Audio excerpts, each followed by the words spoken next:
भने एमसीसी कार्यान्वयन गर्न कुलमान आयो भनेर तपाईँ मूर्त भाषामा बोलिदिनु न भन्न खोजे हो भने किन डराउनु भयो? ल योभन्दा मूर्त भाषा के हुन्छ? तपाईँले कुलमान एमसीसीका पक्षधर हुन्, एमसीसी पास गर्न ल्याइएका हुन् भनेर जोड दिन खोज्नु भयो हो? दुनियाँमा कुन चाहिँ छोराको नागरिकता बाबुको भन्दा पहिले हुन्छ? राजेन्द्र महतो मार्काका मान्छेहरू के हुन्? त्यसको हात काटिदिन्छु, आँखा काटिदिन्छु, घाँटी काटिदिन्छु, मर्यो भनेदेखि मैले मारे होइन श्रीमान, मैले त घाँटी काटिदिएँ, त्यो आफै मर्यो भने अर्बौँको जलहारी चढाएर सर्वहाराको अधिनायकवाद र धर्मनिरपेक्षको प्रधानमन्त्री हुने तपाईँ? प्रचण्ड पनि एमसीसीको पक्षमा छन्, यसलाई अलि ठ्याक्कै ठोस भाषामा भनिदिनु न। को चाहिँ छैन। राष्ट्रियता र नागरिकताको कुरा संसारसँग दाँच्ने विषय होइन। संविधान डढाउनेलाई मन्त्री बनाउँदा तपाईँले अपराध गर्नुभएछ कि पुरस्कार गर्नुभएछ? पढ्नु त भएको छ, के लेखा छन्? कुलमानको नियुक्ति पनि त भनी जनताको आवाज पनि सुन्यो नि, यतातिर पनि जाउँ न।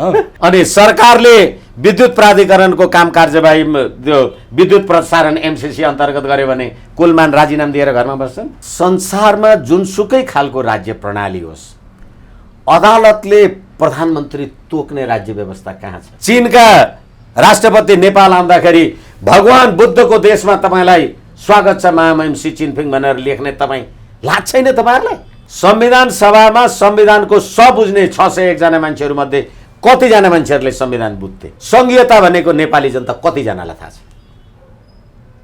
धर्मनिरपेक्ष भने कतिजना बुझ्छन्? प्राविधिक रूपले मात्रै, व्यावहारिक कानुनी र संवैधानिक रूपले यो संविधान ढलिसक्यो। यति बेला देशको अवस्था सामान्य छैन। कति मान्छेहरू व्यवस्था र संविधानमाथि प्रश्न उठाउँछन्, कति मान्छेहरू व्यवस्था र संविधान बल्ल लिगमा आयो भन्छन्, तर वास्तविकता भएको के हो?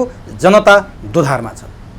कतिपयले भन्न थाले संविधान व्यवस्था बल्ल जोगियो जब ओलीलाई सत्ताबाट बहिर्गमन गरियो, तर कतिपयले भन्छन् जबसम्म यो संविधान ढल्दैन देश पो ढल्छ कि भन्ने चिन्ता छ।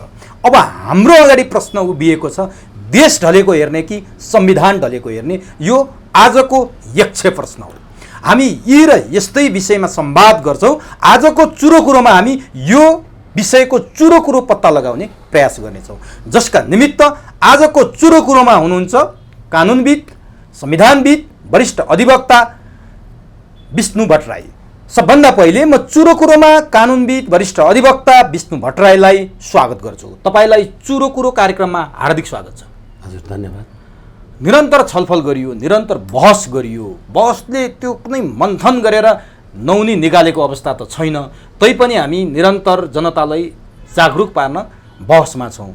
यति बेला सत्ता कसको छ, प्रधानमन्त्री को भयो, कसले प्रधानमन्त्री छोड्यो भन्दा पनि महत्त्वपूर्ण र यक्ष प्रश्न देश ढल्ने कि संविधान ढल्नेमा आएर अड्किएको छ। केही थरी मान्छे संविधान ढल्न लाग्यो बचाउनु पर्छ भन्छन्, केही मान्छे संविधान बचाए देश ढल्छ, देश जोगाउनु पर्छ भन्छन्। खासमा संविधान ढल्न लागेको, देश ढल्न लागेको जोगाउनु पर्ने आवश्यकता के छ? मैले यहाँबाट सुरु गरेँ। पहिलो कुरा त प्राविधिक रूपले मात्रै, व्यावहारिक कानुनी र संवैधानिक रूपले यो संविधान ढलिसक्यो। संसारमा अदालतले सरकार बनाएको प्रजातन्त्र सायद यो 8औं आश्चर्य हो।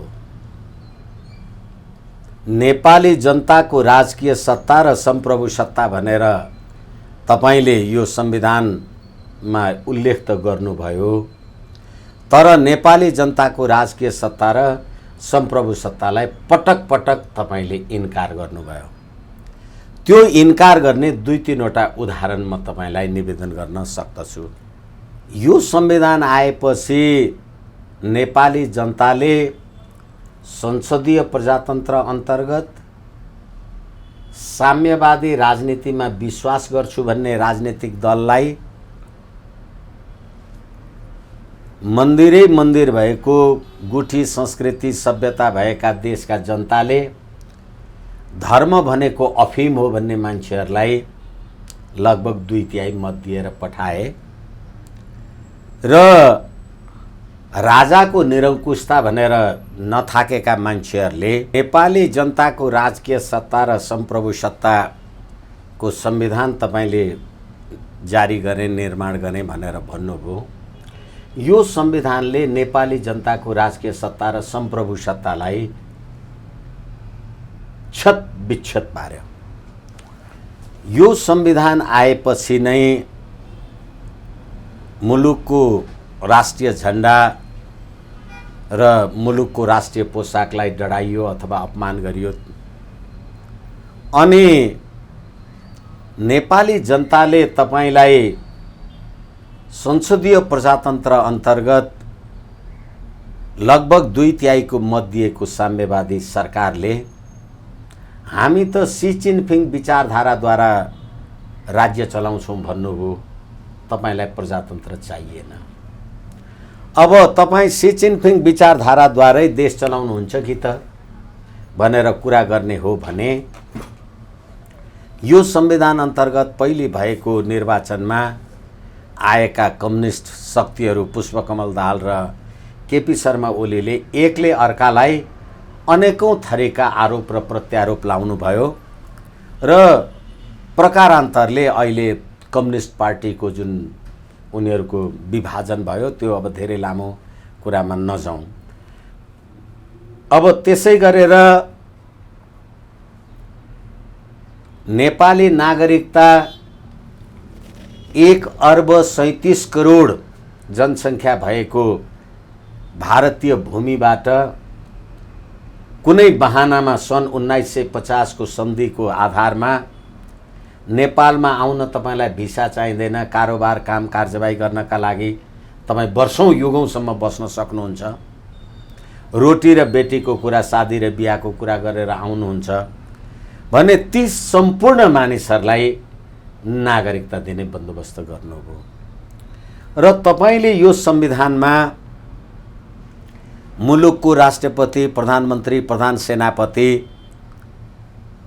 वंशजको आधारमा नागरिक हुनुपर्छ भनेर भन्नुभयो र सम्पूर्ण जन्मसिद्धको आधारमा नेपालमा बसेका मान्छेहरूलाई वंशजको नागरिकता दिने कानुन ल्याउनुभयो। यो संविधान डढाएर केपी शर्मा ओलीको मन्त्री परिषदमा उप प्रधानमन्त्री भएका मान्छेहरूले मुलुकलाई बहुल राष्ट्रिय राज्य बनाउनुपर्छ, हामी त त्यही कुराका लागि प्रतिबद्ध छौँ भनेर भन्नुभयो। र अहिले पछिल्लो पटक प्रतिनिधि सभा पुनर्स्थापित गर्दाखेरि अब यो सरकार श्री 5 को सरकार भयो। कसरी? यो नेपाली जनताको सरकार रहेन। श्री 5 को कसरी?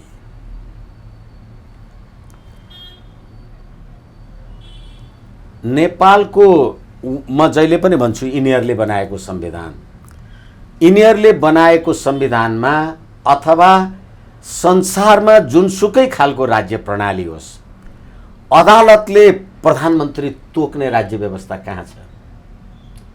संवैधानिक इजलासका श्री 5हरूले तपाईलाई सरकार भन्दैन हो।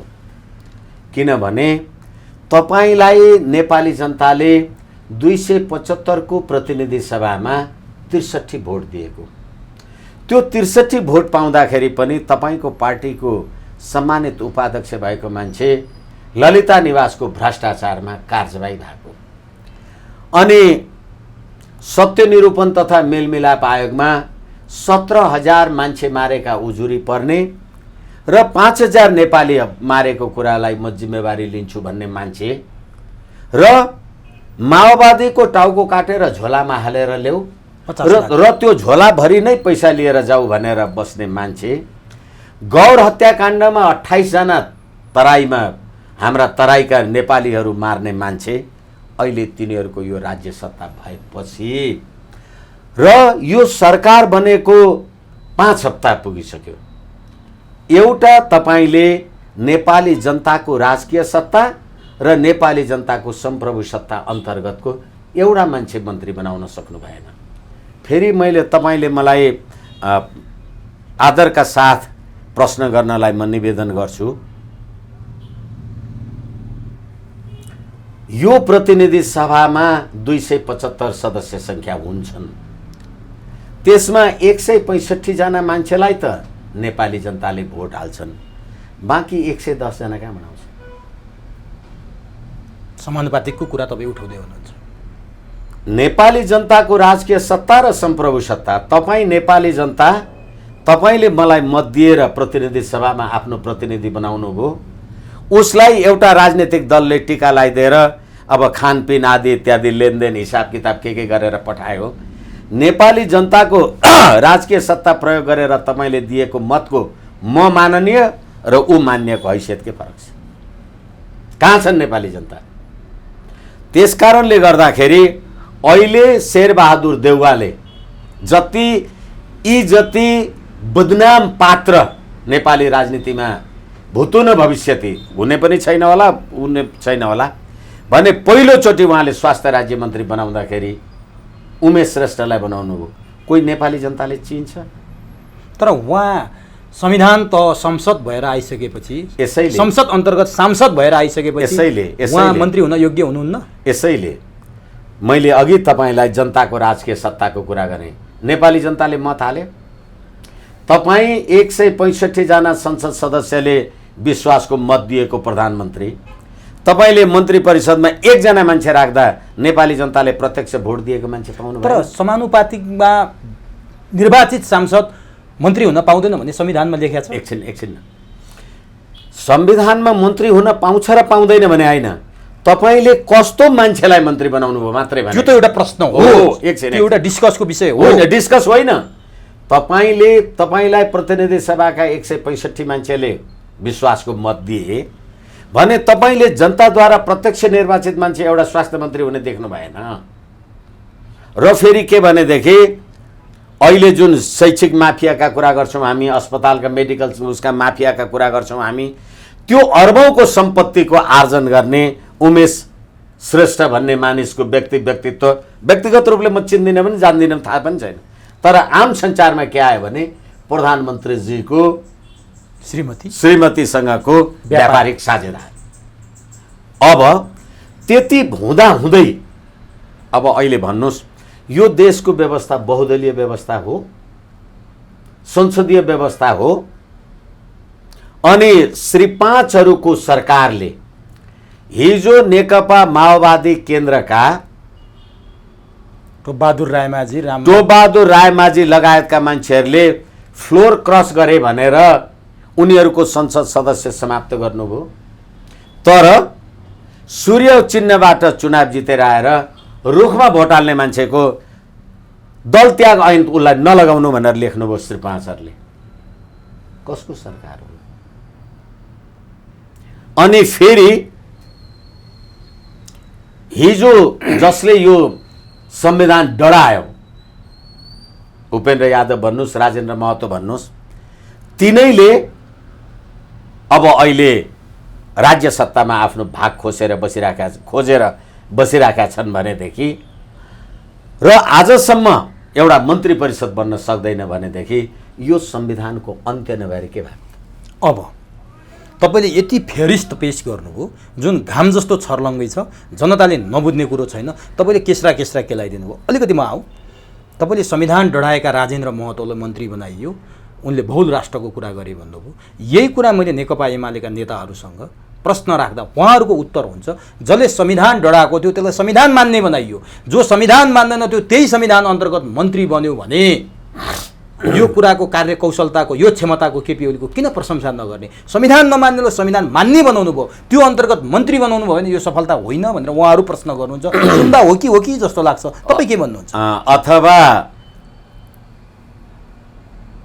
तपाईले चोरलाई साँचो दिनुभयो, शब्दको लागि क्षमा चाहौँ भने त्यो घरको पूर्णतः सुरक्षा भएको छ भने यस्तो कुरा होइन। यो बगरेको पसलमा बाँधेको बाख्राको दीर्घ जीवन र बहुल राष्ट्रिय राज्यको कुरा गर्ने, नेपाललाई बहुल राष्ट्र बनाउँछु यो एउटा नेपालले भएन र मधेस इज नट नेपाल भनेर भन्ने सीके राउत जस्ता पात्र र प्रवृत्तिहरूलाई,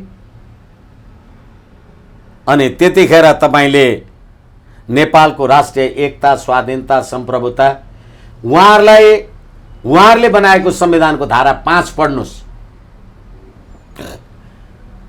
राष्ट्रिय हित भनेर त्यहाँ के लेखिएको छ भने नेपाल नेपाली जनताको राष्ट्रिय एकता, स्वाधीनता, सम्प्रभुता अखण्डता सिमानाको रक्षा गर्नु राष्ट्रिय हितको काम हो। यसको प्रतिकूल जाने कुरा चाहिँ राष्ट्रिय हित विपरीतको काम हुन्छ र सङ्घीय फौजदारी कानुन बमोजिम कसुर हुन्छ भने संविधान डढाउनेलाई मन्त्री बनाउँदा तपाईँले अपराध गर्नुभएछ कि पुरस्कार गर्नुभएछ?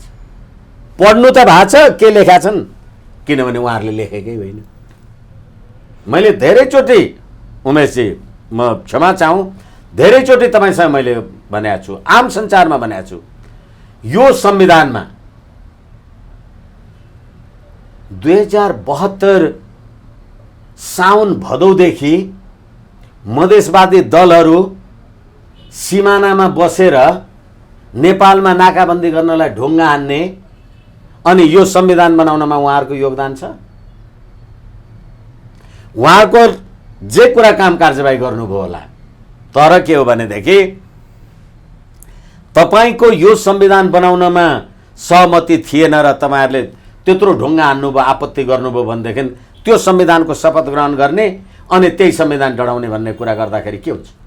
यसको उत्तर उहाँहरूकोबाट म तपाईँलाई दिन्छु। उहाँहरू के भन्नुहुन्छ भने केही कुराहरूमा हाम्रो असहमति हो, 100% संविधानप्रति हाम्रो असन्तुष्टि होइन। 26-27% बाँकी भएका कुराहरू, 70-80% त हाम्रो पुरा भइसक्यो। त्यो बाँकी भएका कुराको उपलब्धिका लागि सबै फ्याँक्ने भने होइन। त्यो कुरालाई चाहिँ हामीले उपलब्धि लिनको लागि हामी सत्तामा गएको हो, हामीले संविधान स्वीकार्या हो, किनभने बहुसङ्ख्यक माग हाम्रो पुरा भएको छ भनेर उहाँहरू भन्नुहुन्छ। अब एकैछिन यो संविधानको प्रस्तावनामा धर्मनिरपेक्ष भन्ने शब्द लेखेको छैन।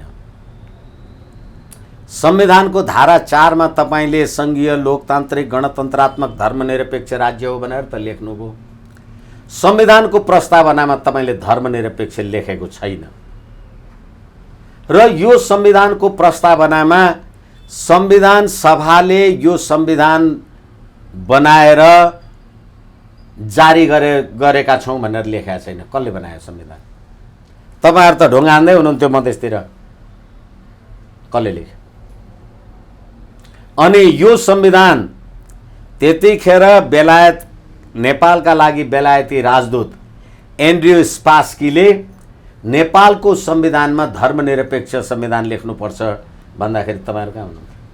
तर देश छोडेर जाने 24 घण्टाभित्र नेपाल छोड्ने भनेर उनलाई त्यो आएपछि उनी छोडेर गए पनि हो नि। मलाई क्षमा चाहौँ दोहोर्याएर भने तपाईले कसूर गर्नुभयो भनेर तपाईलाई चाहिँ देश निकाला गर्ने, तपाईको विचारलाई चाहिँ कागजमा राख्ने हो भने अनि तपाईले छोड्या हो कि राख्या हो?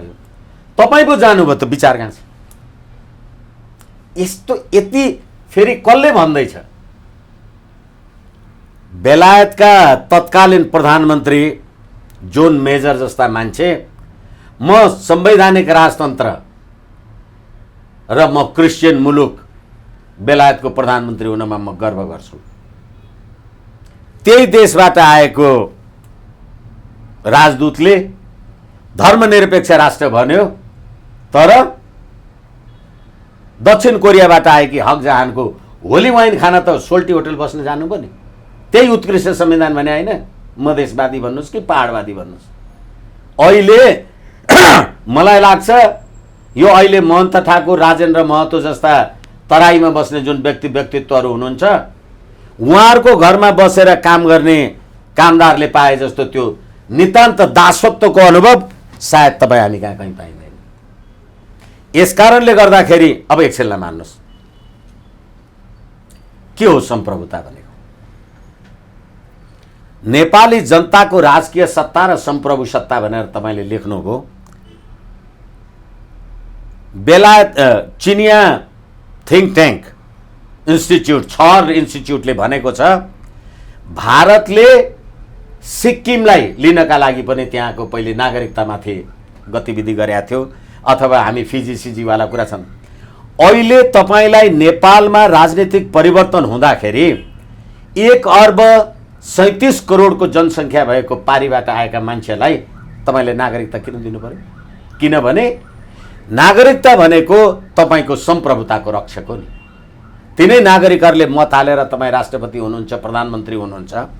भोलि एकछिनलाई मान्नुहोस्, मेरो बाउ भारतमा जन्मेका थिए अनि म चाहिँ त्यो 1950 को सन्धि अन्तर्गत मेरा बाउ नेपाल आए, म चाहिँ नेपालमा जन्मेँ, अनि त्यहाँबाट भोलि मैले चाहिँ जन्मसिद्धबाट वंशजको नागरिकता पाएर म राष्ट्रपति भएँ भने भारत र नेपालको बिचमा द्वन्द्व भयो भने म भारतीय हुन्छु कि नेपाली हुन्छु? तर तपाईँहरूमाथि प्रश्न के राख्छन् भने आजभोलि ग्लोबल भिलेजको कन्सेप्टमा विश्व एउटै गाउँ भइसक्यो। तपाईँहरू आज पनि हिजो जस्तै डर पालेर बसिरहनु भएको छ। आज के हिजो जसरी चोग्याललाई फालेर लेन्डुपहरूले सिक्किमलाई भारतमा बुझाए त्यो अवस्था छ? विश्वका अरू देशहरू योलाई टुलु टुलु हेरेर बस्छन्। चीन छैन, अमेरिका छैन, युरोप छैन, आज पनि भारतले नेपाललाई खान सक्ने अवस्था छ कि तपाईँहरूले एउटा हाउबुजी मात्रै देखाइदिनु भएको छ? जो हिजो राजाको शासनको बेलामा राजाको नजिक भएर बस्नु भएको थियो, तपाईँले भनेन मैले, ती मान्छेहरूले आज त्यो सत्ताबाट विमुख हुँदाखेरि गरेको अन्तर्नाद र रोइलो मात्रै हो भनेर उहाँहरू भन्नुहुन्छ। वास्तवमा के हो? अब मलाई लाग्छ संसारमा जनसङ्ख्याको हिसाबले सायद चीन दोस्रो मुलुक होला। तपाईँ त्यहाँ गएर नागरिकता लिनुहोस् त, सक्नु कति पाउनुहुन्छ? एकछिन मान्नुहोस्, भारत अमेरिकामा तपाईँले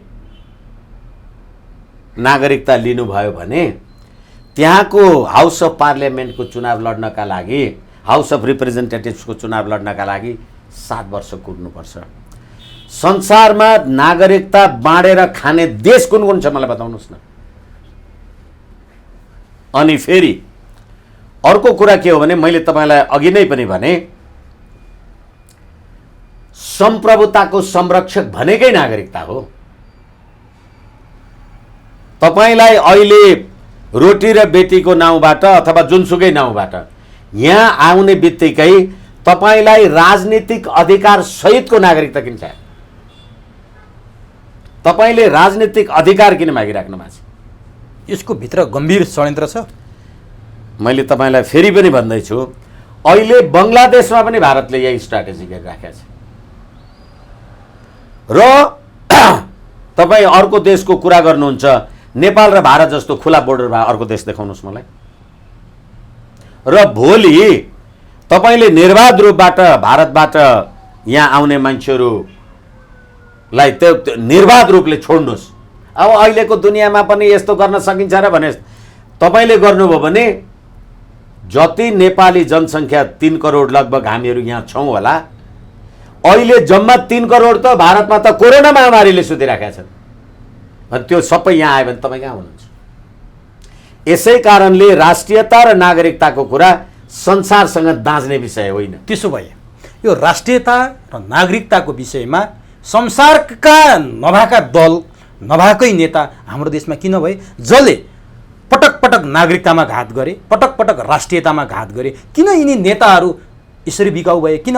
अमेरिका र मेक्सिको पनि जोडिएका छन्, चीनसँग अरू देश पनि जोडिएका छन्, भारतसँग पाकिस्तान पनि जोडिएको छ। नेपालकै किन यो समस्या सधैँभरि भयो र तराईमा बस्ने नेपाली दाजुभाइलाई सधैँभरि हाम्रा आँखाले किन विदेशी देख्यो? एकछिन यो पछिल्लो शब्दसँग मेरो गम्भीर आपत्ति छ। यो अहिले तराईमा बस्ने नेपालीहरूसँगको विमतिको विषय होइन। अहिले यो सङ्घीय लोकतान्त्रिक गणतन्त्रात्मक धर्मनिरपेक्ष भनेपछि चाहिँ यो किन आयो? र जहिले नेपालमा आन्दोलन हुँदाखेरि नागरिकताकै प्रश्न किन आयो? हो, यही सोध्दैछु। एकछिन यो किन आइरह्यो भने जहिले तपाईँले रोटी र बेटीको नाउँमा, शादी र बिहाको नाउँमा, तपाईँले त्यसको नाउँमा राष्ट्रियतामाथि चुनौती पुर्याउन सक्ने नागरिकवाला विषयलाई जहिले पनि उठाएर लिएर आउनु। तर नागरिकताको विषयकै कुरा गर्ने हो भने चीनसँग नेपालको सिमाना छ, कहिले पनि प्रश्न यस्तो गम्भीर र मिहिन ढङ्गले उठेन। सिमानाकै कुरा गर्ने हो भने चीन र नेपालको पनि सिमाना छ, यस्तो गम्भीर ढङ्गले कहिले पनि प्रश्न उठेन। सिमानाको कुरा पनि लिपुलेक लिम्पियाधुरा सुस्ता हुँदै खुर्दलोटनसम्म भारतसँगै उठ्नुपर्ने, नागरिकताको कुरा पनि भारतसँगै उठ्नुपर्ने, यसको कारण चाहिँ बुझिन नसक्नुभयो। तपाईँको थातो बासो, रहन सहन, खानपिन, सभ्यता, संस्कृतिको कुराले यो प्रश्न जहिले पनि उठिरहेका हुन्छ। र हाम्रो मधेसमा बस्ने जे जति हाम्रो दाजुभाइहरू होलान् र यसले गर्दाखेरि हाम्रो वैवाहिक सम्बन्ध भन्नुहोस्, सांस्कृतिक सम्बन्ध भन्नुहोस्, धर्म भन्नुहोस्, एकछिनलाई मान्नुहोस् न, तपाईँ र म छिमेकी छौँ, असल छिमेकीको रूपमा तपाईँ र म बसेका छौँ भनेदेखि तपाईँ भट्टराई र म सुवेदी चाहिँ हुन सक्दिनँ नि। तपाईँ सुवेदी नै हो, म भट्टराई नै हो। यसै कारणले गर्दा त्यसको गैर कानुनी फाइदा, त्यसको नाजायज फाइदा 12 बुँदे समझदारी गर्न दिल्ली नै जानुपर्ने नि। नेपाल र नेपालीको सर्वोत्तम हित र कल्याणको लागि हो भने नेपालभित्रै किन त्यस खालका गतिविधिहरू भएनन्? अहिले तपाईँले सिमानाका कुरा उठाउनु भयो। संसारमा सबै देशसँग सिमाना जोडिएका, सिमाना नजोडिएको त देश हुँदैन भनेदेखि अहिले पनि मैले त धेरैचोटि भनिराखेको छु, तपाईँले नेपालमा यो संविधान आउँदाखेरि जसरी सीमामा बसेर नाकाबन्दी गर्नुभयो, तपाईँको भारत चीन सीमामा सधैँभरि युद्ध मोर्चामा लड्ने मेरो नेपाली युवा भाइ छ, गोर्खा भारतीय आर्मीमा मेरो भाइ छोरा, ज्वाइँ जेठान, भान्जा भतिजा जे छ। तपाईँको गलवान खाडीमा युद्ध गर्दा ती केटाहरू अघिल्लो पंक्तिमा लडेका छन्। तर नेपालमा यो संविधान आउँदा तपाईँले अहिले नाउँ लिनुभएका तराईका तिनै पात्र होइनन् जसले मेरो यहाँ बुहारी, भान्जी, भतिजी सुत्केरी हुन दोजिया हुँदाखेरि अस्पताल जानलाई गाडी चढ्दाखेरि पेट्रोल सडक उहाँ बन्द गरेर यहाँ मेरो सुत्केरी गर्भवती बहिनी बुहारी मार्ने यिनै होइन? यही प्रश्न उहाँहरूप्रति राख्दा उहाँहरू के भन्नुहुन्छ? हामीले नजोगाइदिएको भए तराईको सिमाना, मधेसको सिमाना जोगिन्थ्यो। पहाडमा मिचिएको छ सिमाना, तराईमा 1 इन्च मिचिएको ठाउँ देखाउनुहोस् त भनेर मसँग प्रतिप्रश्न गर्नु। तपाईँसँग प्रतिप्रश्न गरेर के गर्नुहुन्छ? अहिले सार्वभौम भई फैलिएका मेची महाकाली भनेर चाँदनी दोधारावाला कुरा, मेची महाकालीवाला कुरा गर्नुहुन्छ। अस्ति तुइन खुस्काएर मारेको कुरामा तपाईँ के गर्नुहुन्छ? त्यति मात्रै होइन, विक्रम सम्वत 1950 मा भारतसँगको हाम्रो सन्धि हुनुभन्दा अगाडि 1816 विक्रम ईस्वी सम्वतको सुगौली सन्धि अन्तर्गतका ती सम्पूर्ण हाम्रा भूभागहरू कहाँ छन्? र फेरि दुनियाँमा कुन चाहिँ छोराको नागरिकता बाबुको भन्दा पहिले हुन्छ? राजेन्द्र महतो मार्गका मान्छेहरू के हुन्? पटक पटक नागरिकता टोली बाँडेर कसलाई चाहियो त्यो सबै गतिविधि? यस कारणले गर्दाखेरि यो राज्य प्रणाली तपाईले अरु निरन्तर राख्नुहुन्छ भनेदेखि मलाई लाग्छ यो मुलुकको राष्ट्रिय अस्मिता, अखण्डता निर्वाह हुन सक्दैन। भनेपछि अझै मैले धेरैचोटि निवेदन गरेको छु, यो देशमा तपाईले गणतन्त्र ल्याउँदा पहिलो पटक उपराष्ट्रपति भएको परमानन्द झा, जो मान्छे यो देशको सर्वोच्च अदालतको न्यायाधीश समेत भएर रिटायर भएको मान्छे हो, उनले नेपालीमा शपथ ग्रहण गर्न जान्दिन भनेर हिन्दीमा शपथ ग्रहण गरेको यही देश होइन? जसले नेपालीमा फैसला लेखेका कुरा अहिले पनि हामी नजिरको रूपमा पढिराखेका छौँ। लिपुलेक, लिम्पियाधुरा र कालापानीलाई भारतको लिजमा दिए हुन्छ भन्ने यही मधेसवादीको सरितागिरी मार्काका मान्छे होइनन्? सुजाता जोस्टहरू होइनन् जसलाई विदेशी ज्वाइँलाई नागरिकता दिनुपर्छ भन्ने? भारतसँगको वार्तामा मिलाउँछु, मलाई जिम्मा दिऊ भनिसकिने जो सुजाता कोइराला हो। यो के हो? यस कारणले गर्दाखेरि राज्यको, राष्ट्रको शक्ति क्षमता के रहेछ? किनभने नेपाली जनताले त तपाईलाई राज्य सत्तामा बस्नलाई अनुमति दिएको थिएन। तपाईलाई अनुमति दिने को? यी शेर्पाहरू। उहाँहरूलाई अनुमति दिने को नि? फेरि त्यहाँ पनि छ नि। हो। त्यसैले उहाँहरूलाई अनुमति दिने यो संविधान। यो संविधान एकछिन यो संविधान, किन संविधानको धारै लेख्नुभयो होला? एकछिन यो संविधान कहाँबाट हो? एकछिन अघि मैले भने एन्ड्रयू स्पास्की लगायतका मान्छेहरू। त्यसै कारणले गर्दाखेरि कुन म अहिले पनि चुनौतीका साथ भन्न सक्छु, त्यतिखेरको संविधान सभामा रहेका राजनीतिक शक्तिहरू, मधेसवादी दलहरू बहिष्कार गरेर हिँडे। संविधान सभामा संविधानको बुझ्ने 601 जना मान्छेहरू मध्ये कतिजना मान्छेहरूले संविधान बुझ्थे? औँठा छाप मान्छे कति थिए? हिजो तपाईँ यही संविधानको विरुद्धमा ढुङ्गा हान्न गएको मान्छे अहिले राज्य सत्ता पायो भने त त्यही संविधान डढाएर त्यही खरानी खान त आउनुहुँदो रहेछ नि। यसकारणले गर्दाखेरि म फेरि पनि भनिराखेको छु, होला अब त्यो 1950 को जस्तो युद्ध गरेर बन्दुक गोली बारुद होइन, तर विचारको युद्धमा फिजी के भयो त? फिजीको बारेमा के भन्नुहुन्छ तपाईँ? सिक्किमको बारेमा के भन्नुहुन्छ तपाईँ? किनभने सिक्किमकै जनताले भोट हालेका मान्छे प्रतिनिधि सभामा थिए, तिनै जनताले प्रतिनिधि सभाका जनताले मत हालेर सिक्किमको सम्प्रभुता भारतमा विलय भयो। अब सिक्किमकै जनताले भोट हालेर भारतमा भएको सम्प्रभुता फिर्ता हुन्छ र भारत स्वतन्त्र हुनुभन्दा अगाडि 1947 भन्दा अगाडि विक्रम सम्वत 1825 देखि 1816 देखि नेपालीहरू स्वतन्त्र छन्, सम्प्रभु छन्।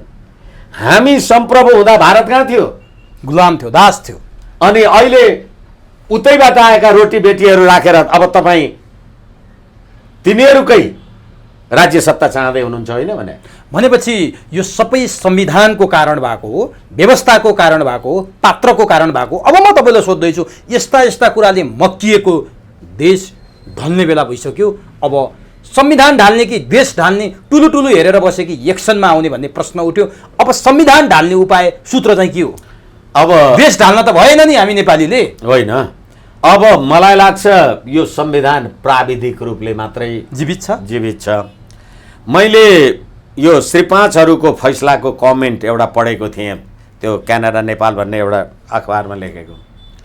अहिले उहाँहरूले प्रतिनिधि सभा पुनर्स्थापित गर्दा भारतको प्रदेश सभाको लाई लागू हुने भारतीय संविधानको धारा टेकेर नेपालको सम्प्रभु सम्पन्न नेपालको संसदलाई गठन र विघटन गर्ने कुराको उदाहरण लेख्ने यो सर्वोच्च अदालत र सम्मानित सर्वोच्च अदालतले यो प्रतिनिधि सभा नथापिदिएको भए, मलाई प्रधानमन्त्री नबनाइदिएको भए त प्रतिगमन पो हुन्थ्यो भन्ने नेपाली जनताले तपाईँलाई भोटै हालेको छैन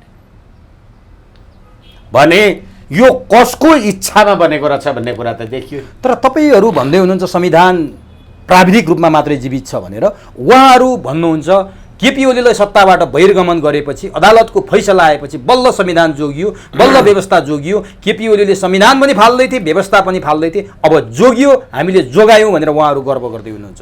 कुरा गर्ने म कुरो मार्फत चुनौतीका साथ भन्न सक्छु। तपाईँ श्री 5हरूले लेख्नु भएको फैसला त्यसको पेज 158 को क ख ग घ तपाईँले पनि हेर्न सक्नुहुन्छ, जसले पनि हेर्न सक्छ। 2078 असार 29 गते मङ्गलबार 5 बजी भित्र शेरबहादुर देउवालाई प्रधानमन्त्री पदको शपथ ग्रहण गराउनु। मङ्गलबार 5 बजी भित्र भनेपछि शेरबहादुर देउवा कहिलेसम्म प्रधानमन्त्री रहेछ?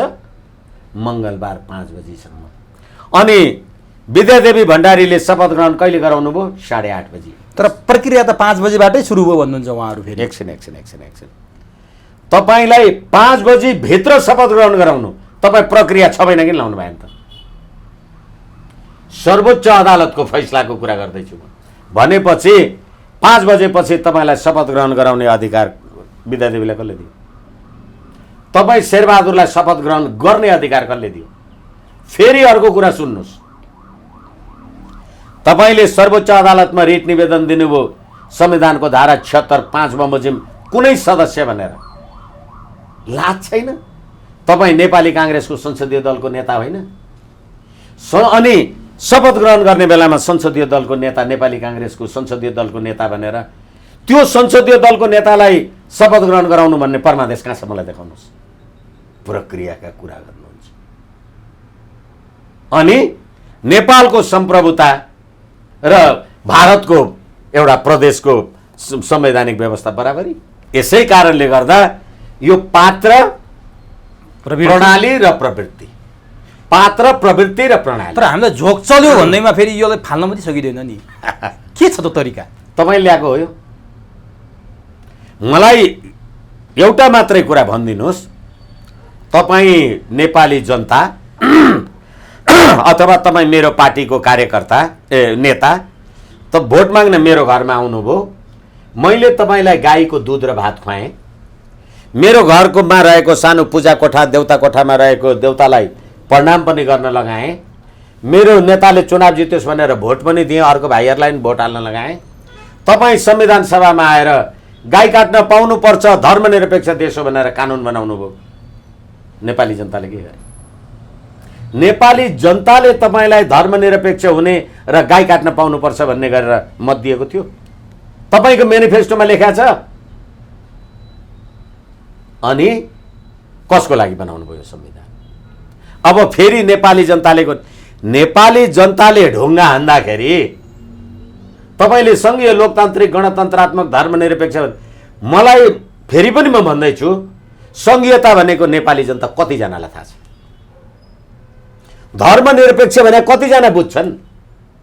अनि संविधानको धारा 4 मा तपाईँ लेख्ने धर्मनिरपेक्ष भनेर लेख्ने, संविधानको धारा 26 मा आएर तपाईँ के भन्ने भने सबैले आफ्नो धर्म मान्न पाउँछन्, धर्म परिवर्तन गर्नेलाई कान बमोजिम सजाय हुन्छ भन्ने। तपाईँ प्रधानमन्त्री भएर होली वाइन खान जाने? तर नि यो कुरा नि यो स्वयं नेताहरूले पनि बुझे कि जस्तो लाग्न थाल्यो। केपी ओलीले अस्थिरता सिर्जना गर्ने त हामीले संविधानमा पहिल्यै घुसारहेछौँ भनेर स्वीकार गरिसके, अरू नेताले पनि स्वीकारे। अब म भन्छु, यो मृत भनेर तपाईँले भनिरहेको संविधानमा विश्वको प्र्याक्टिस हेर्ने भने संशोधन पनि त हुन्छ नि। ती नमिलेका कुरा, बिग्रेका कुरा, गडबड भएका कुरा संशोधन गरौँ न त। सबै अट्न सकिँदैन संशोधन गरेर? अब मैले भनेको कुरालाई अहिले तपाईँले प्रश्नको रूपमा स्वीकार गर्नुभयो।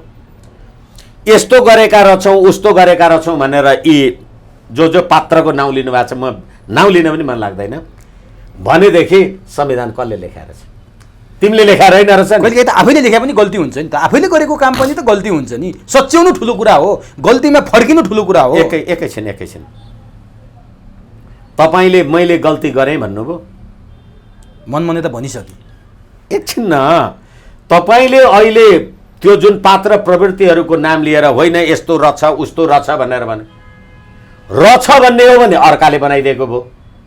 गल्ती भएछ भनेर मैले हिजो यस्तो लेखेर थिएँ, यो गल्ती रहेछ भन्नु पर्यो। रहेछ भनेपछि के भयो? अर्काले बनाएर रहेछ? कुरा बुझ्नु पर्यो नि।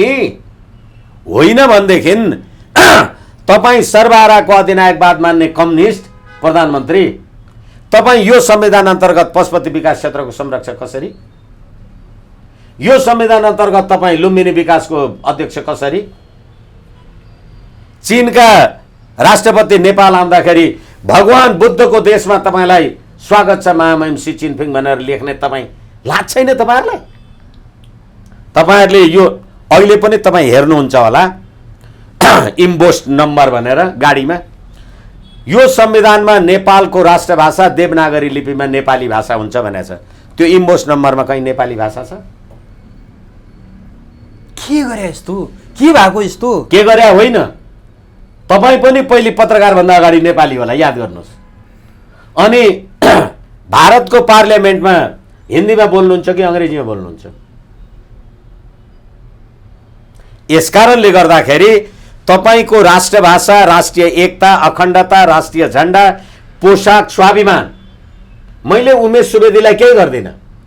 त्यसको हात काटिदिन्छु, आँखा काटिदिन्छु, घाँटी काटिदिन्छु, मर्यो भनेदेखि मैले मारे होइन श्रीमान, मैले त घाँटी काटिदिएँ, त्यो आफै मर्यो भने। एक एक गरेर सभ्यता संस्कृति समाप्त गर्दै जानु भएको छैन तपाईँ? अब एकैछिन, सयौं थुङ्गा फुलका एउटै माला हामी नेपाली, सार्वभौम भई फैलिएका मेची महाकाली भनेपछि सयौं थुङ्गा फुलका माला लिएर हामी पृथ्वीनारायण शाहको तस्बिरमा माल्यार्पण, शालिगमा माल्यार्पण गर्न सनातन संस्कृति समाज नेपालको तर्फबाट जाँदा यही पुलिस होइन लाठी लगाएर हामीलाई कुटेर खेद्ने? कसको माला बनाउँदैछौ? त्यो मालालाई राष्ट्रिय एकताको सूत्रमा बाँध्ने हजारौं फुल होलान्, त्यो भित्र जुन धागोले छेडेर माला हुन्छ नि, त्यो धागो कहाँ छ? कहाँ छ त्यो धागो र माला हुन्छ? अनि फुल भनेको के? सयपत्री मात्रै, क्यातुके मात्रै, मखमली मात्रै, पहाडे मात्रै, मधिसे मात्रै, राजा महेन्द्रले 2020 सालमा जातीय व्यवस्थाको उन्मूलन गरेर कालका प्रभावले शास्त्रबाट मात्रै कसुर अनुसार साना ठुला सबैलाई एकै सजाय होस् भन्न नमिल्ने हुँदा अब उपरान्त जातीयताको आधारमा होइन कसुर बमोजिमको आधारमा सजाय हुन्छ भनेको त्यो मुलुकी ऐन आएको 2020 ले आज 57 वर्ष पछाडि तपाईले पहाडेको अधिकार, मधेसीको अधिकार, दलितको अधिकार, कामीको अधिकार, बाहुनको अधिकार टुक्रा टुक्रा बनाउनु भएको छैन देश। अनि अहिले घरमा कोठा भाडा माग्न जाँदा म कामी भनेर घरमा जान भाडा दिएन, मेरो घरमा मैले तपाईँलाई पस्न दिनै पर्छ, तपाईँको घरमा म जबरजस्ती छिर्नै पर्छ। के गर्नु भएको छ भने अमेरिकामा अस्ति होइन वर्ष दिन हुन लाग्यो होला जर्ज फ्लोइडको हत्याको कुरा हेर्नु भएन तपाईँहरू आम संसारको मान्छे? अनि बेलायतमा चर्च अफ इङ्ल्यान्डको सदस्य भएन भने बेलायतमा महारानी हुन पाइँदैन। तपाईँ पशुपतिनाथमा अर्बौंको जलहारी चढाएर सर्वहाराको अधिनायकवाद र धर्मनिरपेक्षको प्रधानमन्त्री हुने तपाईँ, र तपाईँले 1 अर्बको जलहारी चढाउँदा कम्युनिस्टहरू भनेका सर्वहारा गरिब केपी ओलीसँग 1 अर्ब उसको खल्तीको पैसा होइन भने त्यसमा त उमेश सुवेदीले कर तिरेको 5 रुपियाँ पनि होला नि, क्रिस्चियनले पनि कर तिरे होला, मुसलमानले कर तिरेको पैसा लगेर पशुपतिमा जलहारी चढाउने। अब यो त अस्तव्यस्त कुरा भयो, जति गरे पनि नसकिने भयो। अब नि केही होला कि भनेर होला अथवा के का लागि गरे? केपी ओलीको ठाउँमा शेरबहादुर ल्याए, के तात्विक भिन्नता पाउनुभयो? तात्विक भिन्नता होइन, मैले अघि भने निकृष्टतम नेपाली जनताले तपाईलाई सरकार चलाउने अनुमति दिएको छ। जम्मा 63 भोट पाएको मान्छे, 17,000 मान्छे मारेका 60,000 उजुरी सत्य निरूपण तथा मेलमिलाप आयोगमा छन्। 5,000 मान्छे मारेको जिम्मा लिन्छु म हेग जान पाएँ इन्टरनेसनल क्रिमिनल कोर्ट अफ जस्टिसमा, मलाई अपराधी भनियो भने म ठुलो मान्छे हुन्छु भने तपाईलाई राज्य सत्ता चलाउने अनुमति दिएको छ? तपाईलाई सूर्य चिन्हमा भोट हालेर अनि रुखमा शेरबहादुर देउवालाई पछि हुनका लागि अनुमति दिएको छ? अदालतले गराइदियो। एकछिन त्यो अदालत कसको? संवैधानिक परिषदको संरचना तपाईँ सुन्नुहोस्। प्रधानमन्त्री, प्रधान न्यायाधीश, प्रमुख प्रतिपक्षी दलको नेता, राष्ट्रिय सभाको अध्यक्ष, प्रतिनिधि सभाको सभामुख, उपसभामुख, ती बसेर प्रधान न्यायाधीश छान्छन्, न्यायाधीशहरू छान्छन् पीडाका साथ। साउन 15 गते यो देशको प्रधान न्यायाधीश समक्ष यो देशको सर्वोच्च अदालतको न्यायाधीश हरिकृष्ण कार्कीले प्रतिवेदन दिँदा अदालतमा भ्रष्टाचार छ, न्यायाधीशहरू राजनीतिक दलका आधारमा बसेका छन्, संवैधानिक परिषदको व्यवस्था विचारणीय छ, र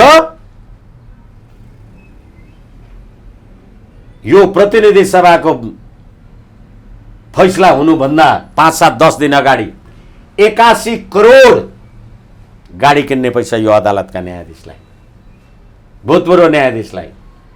अनि प्रतिनिधि सभाको फैसला गरिसकेपछि 2500 सुरक्षाकर्मी म भन्दैछु तपाईलाई, र त्यसमा नेपालको प्रधान न्यायाधीशलाई अगुवा र पछुवा भनेर फेरि सुरक्षा दिस्न थपियो। फैसला दिनु पर्यो नि। फैसला कहाँबाट आएको रहेछ? नेपाली जनताको इच्छा र आकांक्षामा भयो भने त तपाईँ खुले आम बाटो मान्नुहोस् न, जनताले सलाम गर्छन्। किन चाहियो? त्यसरी आएको प्रधानमन्त्रीले गरेको राम्रो काम देख्नुभयो 1 महिनामा? हो, एकछिन। त्यसै कारण मैले भन्दैछु फैसला कहाँबाट आयो, प्रधानमन्त्री कहाँबाट आयो, र त्यत्रो सुरक्षा थ्रेट कहाँबाट आयो भने यो सबै फैसला भएपछि यी गतिविधि हुने र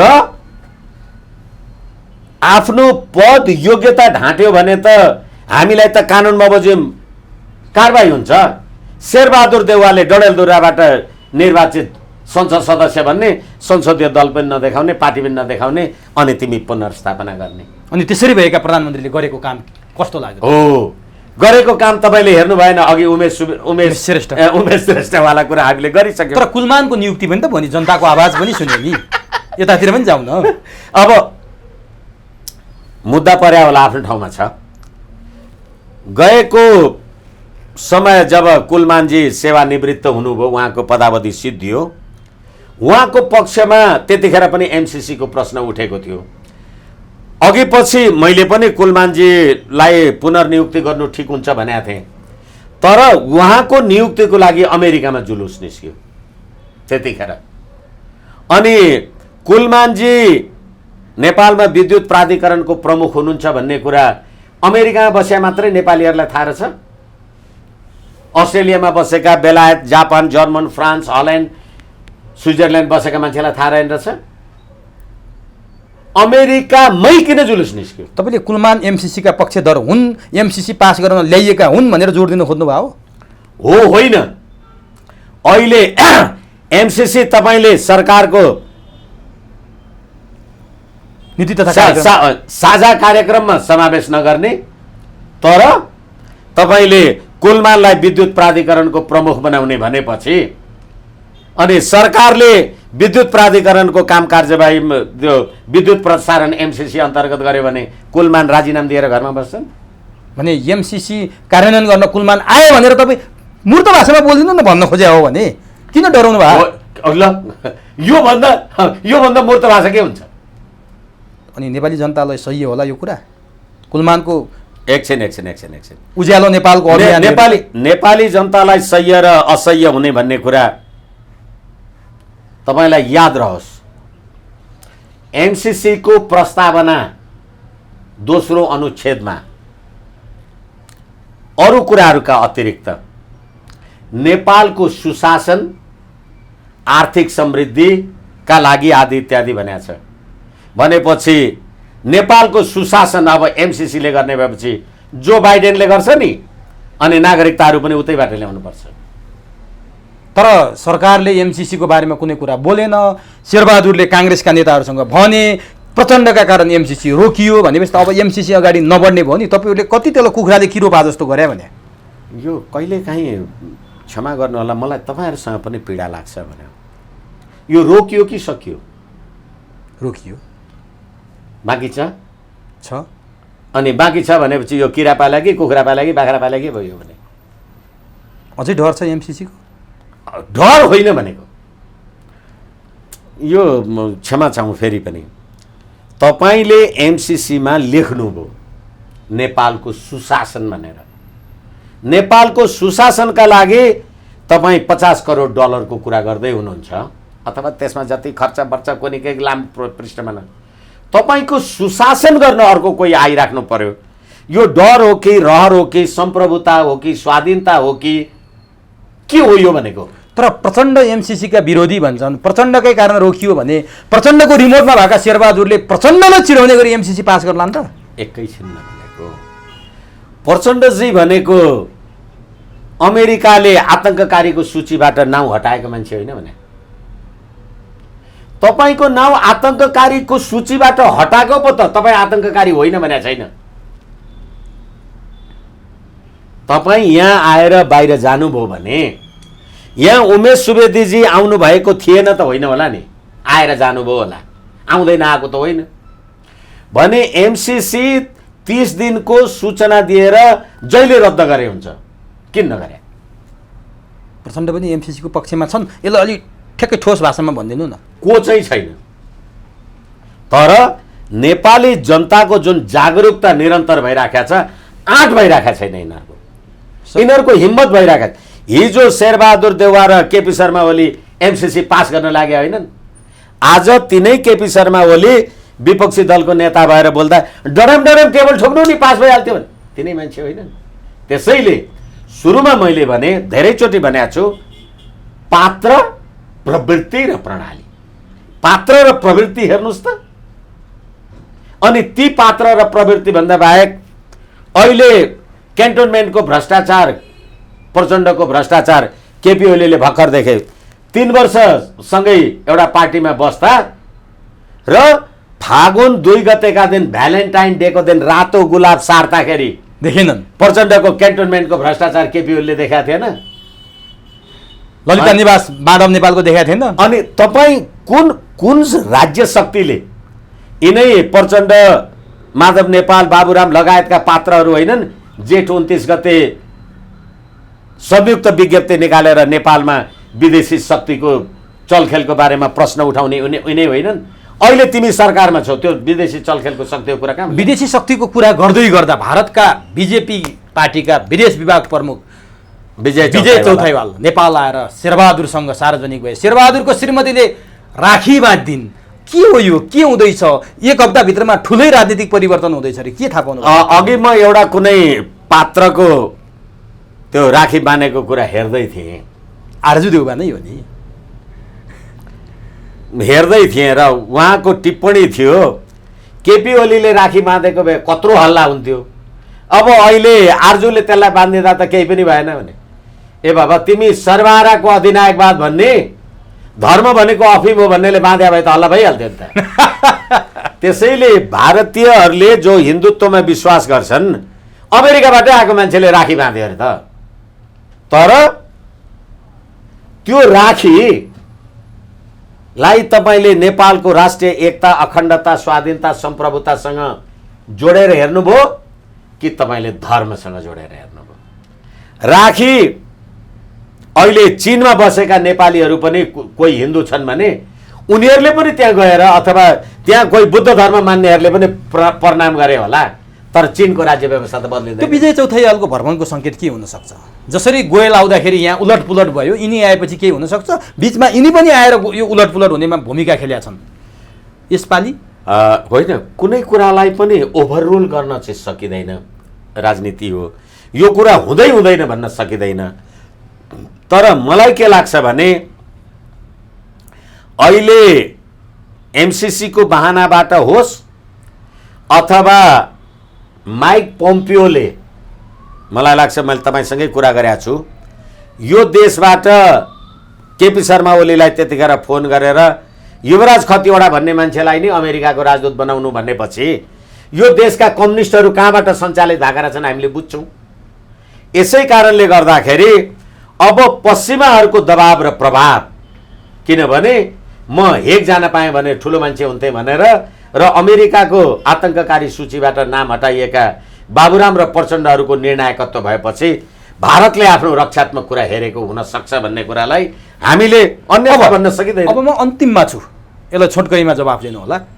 हिसिलाइमीको एउटा किताब सार्वजनिक भयो, जुन किताबमा लेखिएको छ प्रचण्ड जति बेला जनयुद्धमा थिए गाउँ गाउँमा रक्सीका घ्याम्पा फोर्थे, रक्सी बन्द गर्दै उनका कार्यकर्ताले मान्छे कुट्थे, प्रचण्डले सबैभन्दा बढी रक्सी खाएर मातिन्थे अरे, हिसिलाले लेखेको।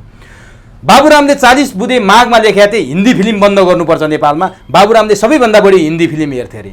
प्रचण्डले अत्याधुनिक हतियार बेच्न चाहन्थे, बाबुरामले रोके अरे। माओवादीसँग क्यान्टोनमेन्ट बाहिर 400 भन्दा बढी अत्याधुनिक हतियार थिए, त्यो गिरिजालाई पनि थाहा थियो अरे, जुन कुरा सार्वजनिक गरिएन। माओवादीसँग शान्ति सम्झौता हुनुभन्दा अगाडि नेपालमा युएन आउने र अन्मिन आउने भन्ने कुरा भइसकेको थियो अरे। जसरी 2062 मङ्सिर 7 गते शान्ति सम्झौता भयो, त्योभन्दा अगाडि युएन र अन्मिनलाई यो कुरा थाहा थियो अरे। भनेपछि हामी कहाँ थियौँ, के रहेछ, हिसिलाइमीको किताबले के सन्देश दिन्छ, के सङ्केत गर्छ, यति भनिदिनुहोस् अनि छुटाउला। र पहिलो कुरा त हिसिलाइमीले जे लेख्नु भयो होला, उहाँले लेखेको कुराको सत्यताको परीक्षण कसरी गर्ने हो? किनभने उहाँ सहभागी हुनुहुन्थ्यो। उहाँले लेखेको, उहाँ सहभागी हुनुहुन्थ्यो होइन, उहाँ संलग्न हुनुहुन्थ्यो। संलग्न हुनु र सहभागी हुनु फरक कुरा हो। उहाँ राजनीतिक नैतिक रूपले 17,000 मान्छे मारेको जिम्मेवारी मध्येमा पर्नुहुने व्यक्तित्व हो। त्यसकारणले गर्दा अब एकछिनलाई मान्नुहोस्, कहिलेकाहीँ मैले साथीभाइहरूसँग कुरा गर्दा भन्ने गर्छु, तपाईँ दुध हो भने 1 लिटरमा 60 रुपियाँमा 1 लिटर पाउनुहुन्छ, विदेशबाट ल्याएको रक्सी हो भनेदेखि त तपाईँ 50,000 तिरेर खानुहुन्छ भने अब दुध ठिक हो कि दारू ठिक हो, त्यो तपाईँहरू पनि हिसाब गर्नु होला। तर प्रश्न के हो भनेदेखि त त्यत्रा कुपात्र रहेछन् भने तिनीहरूलाई नै समर्थन गरेर तिमीले नेपाली जनताको हित गर्यौ कि अन्मिन आएको उताबाट विदेशी शक्तिको हित गर्यौ? 17,000 नेपाली जनताले मारेको कुरामा अघि 60,000 उजुरीका बारेमा कुरा गरेँ, 30-60 पीडितहरूले चाहिँ के पाए त तिनले लेखिन्, तिनले भनिन्। र त्यसका लागि बाबुराम प्रचण्ड, रामबहादुर थापा बादल लगायतका माओवादीहरूले यो अपराधको सजाय पाउनुपर्छ भनेर केही लेख्नुभयो? तपाईँले जनयुद्ध गर्दा रुकुम रोल्पामा सुरुङ युद्ध खनेका केटाहरू अहिले हात खुट्टा भाँचिएर भूतपूर्व लडाकु भएर खान नपाएर मरिराखेका छन्, तिमी अर्बौंको सम्पत्तिमा बसिराखेका छौ भनेदेखि तिनीहरूको राहतको लागि तिमीले केही लेख्यौ? यस्ता पात्रहरूको कुरालाई हस्, समय दिनुभयो, अत्यन्त महत्त्वपूर्ण भनाइ राखिदिनु भयो, विविध विषयमा चिरफार गर्ने मौका दिनुभयो, यसको लागि तपाईँलाई हार्दिक धन्यवाद। हवस्, खरा कुरालाई हार्दिक, चुरो कुरो खरो कुरालाई हार्दिक धन्यवाद, नमन, प्रणाम।